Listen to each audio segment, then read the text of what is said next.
Hey everyone, welcome back to Crypto Cash. Thank you so much for joining me here. Hope you're having a fantastic day. We're taking a look here at XRP, just kind of seeing what's going on. We're actually consolidating nicely at a previous resistance level, turned support there at 0.382. We'll talk a little bit more about that and of course big picture stuff as well. If you are new to the channel, keep in mind, I'm not a financial advisor, but I want to make sure to help you out. I've been trading for a very long time, so if you want to become a better trader, CryptoCash.tech is a site, link down below. We have a new indicator available, as well as, of course, monthly options for our Trading Academy, Trading University, and, of course, our signals as well. We've been taking some healthy profits here recently on signals.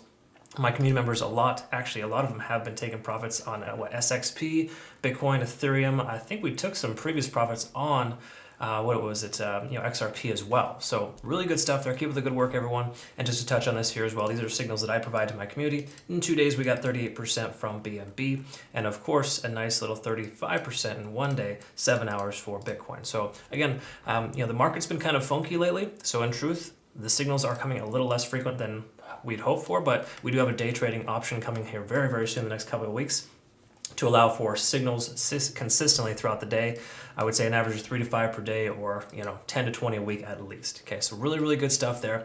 We're working out the final stages there. But when it comes to XRP, let's talk about the big picture, because that's something I want to touch on here, just so you can kind of see. Obviously, XRP has done some pretty big stuff here, right? So, XRP at its highest point was somewhere in the almost a $2 range back in April of 21. Now, obviously, that's changed a little bit, but what I want to highlight here is the fact that the RSI, every time the RSI comes up over 70, it has a tendency of holding very strong and continuing much higher, okay?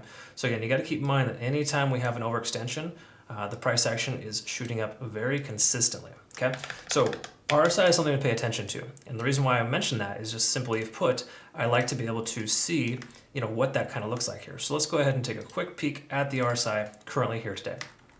We are down roughly about 60, okay?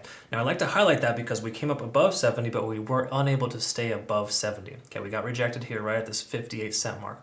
So what does that mean for us here? Well, that implies that we're having trouble staying above 70, and in turn, we might see a divergence coming soon. Now, what I mean by that is we'd had a lot of growth in a short amount of time. MACD is soon to diverge, and again, there's no guarantees. A lot of times the price can actually come down and bounce off of this level, okay? So again, that's where support levels are very important to recognize. We'll take a look at that as well, but for lack of better terms, that's typically an ominous sign when the price action's shifting bearishly, if you will. Right? It basically just implies the bears are soon to gain control and the bulls are losing control. A lot more selling pressure than buying pressure. But same accord here, right there at the 49.4 cent mark, that was the previous high, established itself so far as a low. So hypothetically, a long position from here could be viable because we are ascending nicely on this trend line here, and so far so good. But in the next couple of days, if we just say continue to trend sideways, there's a good chance the price could do something like this here, and then of course reject the downside. Okay, so just know that is a possibility. Probability, hard to say just yet. We're a little too early, so I like to wait for confirmation in scenarios like these. But we can see, of course, the ascending trend here at the 20-day set moving average is working concurrently with XRP's chart.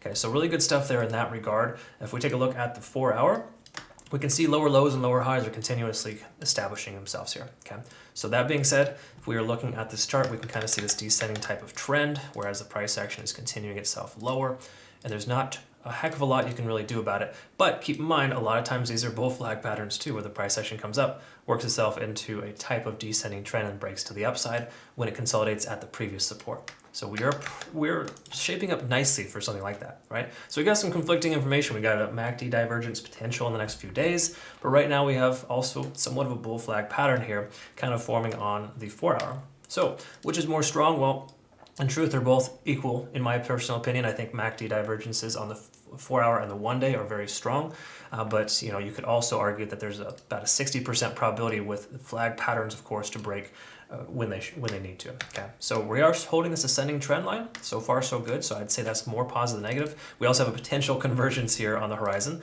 Again, strong potential. Just because it's shifting up doesn't mean it's going to. But if we do converge on the MACD on the 4 hour, I would say that there's a probability the price action will continue higher. We just need to break this lower high, lower low trend. Okay, so if we can establish a higher high here, then at that point, it'd probably be a good consideration to take entry because there'd be a retest at the very least of this 58 cent mark. Okay, so really, really good stuff here overall in the sense of things. I like what I'm seeing here so far. RSI on the 4 hour is still bearish, so I don't love that, but getting back up above 50 would be nice. Taking a look at the 1 hour, we can see on TD sequential here, kind of a lot of resets. We did have an overextension period here, but of course, Bitcoin sold off pretty hard at that point. Price comes up to what, 6 there, gets rejected off this Fibonacci retracement level at 0.786 at about 53 cents and then back down. So very unsurprising stuff. This is kind of standard retracement material when the price gets overextended like it did. Okay, so again, there's a reason why we were shorting this as a community. Yes, we hit our stop loss just briefly because it just wicked up the last minute and then it came down after that. So again, patience is key, absolutely. But just, at this point here, I'd say on the hourly, we're definitely looking more bearish than bullish. But this does tell us that, hey, the price action is soon intersect with the lagging span. So we are at this point where the price could come up. We got to give it some time. So this is where patience pays off. If we can get a closure above just say 52, 51 cents somewhere in the near future, we'd be in decent shape to possibly be able to ride that out to the upside. Me personally, I'm looking more so for a closure above 52 cents. So I'm just going to go ahead and set an alert here to kind of see what that looks like. And if we get a closure above that level, establishing higher lows or potentially higher highs, I would like to consider taking entry to the upside at that point. But for right now, the fact that we're consolidating nicely at this previous resistance / support is a very, very good sign. Okay, let's do one last quick look here at the 15 minutes, see if there's any good opportunities, and really a whole heck of a lot of nothing, honestly. In the last couple of trading days, we don't have any confirmation. As you can see, we're below these moving averages here and essentially still in bearish territory. So until we break, again, until we establish higher highs and higher lows, there's no reason to try to buy this dip because we don't know what's going to hold yet. Ascending and descending trends are extremely important to recognize. We are in an ascending trend currently. We are seeing a bull flag type of pattern. Previous pennant pattern broke out to the upside nicely, but the second pattern didn't. Okay, that's where oftentimes it's a failed second attempt, very standard, but this could absolutely be a potential bull flag pattern. Okay, so pay attention to that. I think we are on the horizon of some potentially awesome stuff, either to the upside or downside, but if we don't hold this 49 cent mark, I think further downside makes more sense. If we hold that and break above, we are looking pretty good to see a continuation upwards. So again, I'm looking for a closure above 52 cents, or more importantly, for at least the foreseeable future, 49 cents or higher would be absolutely mandatory, okay? But preferably 52, because at that point, I'll reevaluate and look and see if we're establishing higher highs and higher lows in the midterm, the 4-hour time frame, we'll be looking pretty for a nice little long there. All right, thanks again so much for joining me here. Hope you learned something here today. Have a great rest of your day. We'll see you in the next one. Take care.